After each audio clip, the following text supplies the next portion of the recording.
Student, आज हम पढ़ेंगे कक्षा 1 का विषय हिंदी व्याकरण पाठ 14। पाठ का नाम है चित्रकथा।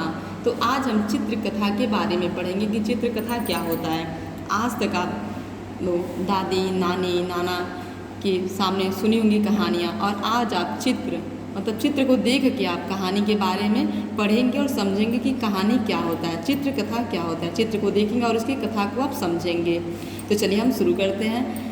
अब तक आपने दादा दादी नाना नानी से कहानियाँ सुनी होगी। कहानी मीन्स कथा सुनी होगी। अब आप चित्रों के साथ कहानी पढ़ना और लिखना सीखेंगे। अब आप दादा दादी नाना नानी जो सुनाया है तो ऐसे सुनाते थे बस कहानियाँ, लेकिन आज आप चित्र के साथ कैसे कहानी पढ़ेंगे और लिखेंगे, उसे आप समझेंगे। तो चलिए हम शुरू करते हैं। घमंडी शेर की कहानी है। यहाँ पे आप शेर का चित्र देख रहे हैं कि शेर कितना घमंडी है, इसकी कहानी क्या है। एक दिन एक शेर पेड़ के नीचे सो रहा था। तभी वहाँ एक मक्खी आई और शेर के कान के पास भिनभिनाने लगी। शेर पेड़ के नीचे सो रहा था और वहाँ पे एक मक्खी आई, उड़ती हुई मक्खी आई और शेर के कान के पास क्या हुआ, भिनभिनाना है, मतलब बोलने लगी, भिनभिनाने लगी। लगता है मक्खी भिनभिना रही है, शेर बोल रहा है, लगता है मक्खी भिनभिना रही है। भिनभिनाने से शेर जाग गया और गुस्से में मक्खी को घूरने लगा। भिनभिनाने से शेर क्या हुआ, उठ गया और जाग गया। सोया था वो जाग गया और मक्खी पे घूरने लगा, गुस्साने लगा, गुर गुर ऐसे करने लगा। ऐ मक्खी भाग यहाँ से, और घमंड से, गुस्से में बोल रहा है क्योंकि घमंडी था तो घमंड में बोला है, ऐ मक्खी भाग यहाँ से। क्यों भागूँ, यहाँ से नहीं भागूंगी। फिर वो मक्खी क्या बोली, क्यों भागूँ, यहाँ से नहीं भागूंगी। वो उसे घमंडी शेर से जुबान लड़ा रही कि मैं यहाँ से नहीं भागूंगी। मैं जंगल का राजा हूँ, सबसे ताकतवर हूँ। इतनी छोटी सी मक्खी मेरे पास बैठेगी, चल भाग यहाँ से वरना मार डालूंगा। वो घमंडी शेर था, वो अपने आप को मक्खी से बता रहा है कि मैं इस जंगल का राजा हूँ, मैं सबसे ताकतवर हूँ। इतनी छोटी मक्खी है, तू मेरे पास बैठेगी, चल यहाँ से भाग जा वरना नहीं तो तुझे मैं मार डालूंगा। वो घमंडी शेर उससे बता रहा है मक्खी से। फिर वो क्या बोल रही है मक्खी, मैं किसी से नहीं डरती, तुम जो चाहे कर लो। फिर वो मक्खी भी अपने घमंड से बोली है कि मैं किसी से डरने वाली नहीं, जो चाहो वो तुम कर सकते हो। शेर को गुस्सा आ गया, उसने मक्खी को पंजा मारा। मक्खी उड़ गई, पंजा अपने ही गाल पर लगा और गाल से खून निकलने लगा। शेर को बहुत तेज से गुस्सा है, जैसे उसके गाल पे मक्खी बैठी, वो क्या हुआ, पंजे से मारा और मक्खी तोड़ गई और उसके पंजे से उसके ही गाल पे उसको चोट लगी और गाल से खून निकलने लगा। एक पंजे में ख़त्म कर दूंगा, और वो बोल के आ रहा है कि एक पंजे में ख़त्म कर दूंगा। और उस अभी मारा, मक्खी उड़ गई और क्या हुआ, उसके गाल पे चोट आई और गाल से उसके खून निकलने लगा। मुझे बहुत गुस्सा आ रहा है, क्या, शेर बोल रहा है मक्खी से।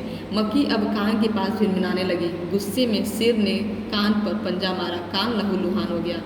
फिर वो बोला, शेर मुझे बहुत गुस्सा आ रहा है। और क्या हुआ, मक्खी कान के पास भिनभिना रही थी तो गुस्से में शेर ने फिर कान के पास पंजा मारा। फिर कान भी क्या हुआ, उसका लहूलुहान हो गया और वो मक्खी क्या हुआ, उड़ गई।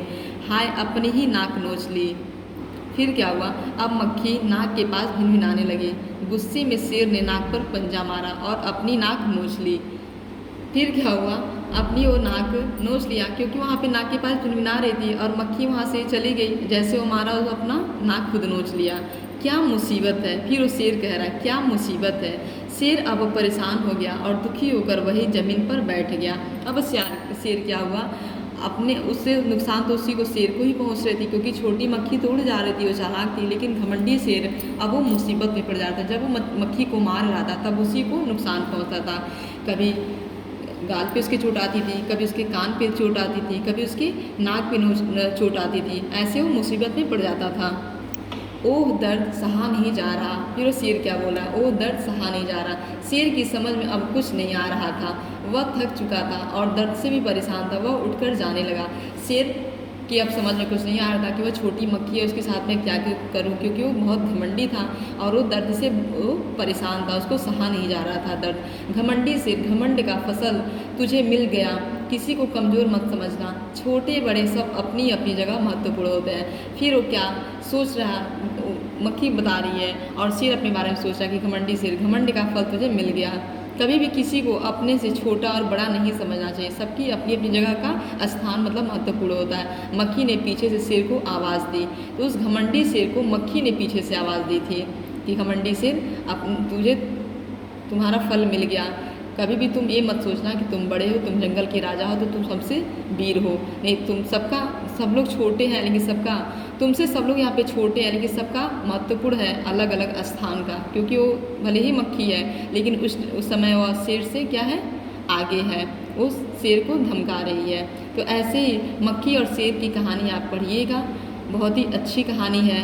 शेर बहुत ही घमंड कर रहा है लेकिन मक्खी उसको कैसे समझा रही है। कभी भी अपने आप में घमंड नहीं करना चाहिए कि हम बहुत बड़े हैं, हम यहाँ के राजा हैं, वहाँ के तुम भिखारी हो। ऐसे कभी भी किसी के सामने कि तुम बड़े हो, तुम छोटे हो, किसी चीज़ का घमंड नहीं करना चाहिए। ये कहानी बहुत अच्छी है घमंडी शेर की। आप भी अपने इस बुक में अच्छे से पढ़िए घमंडी शेर की कहानी। आज आपका क्लास से ओवर हो रहा है। Thank you.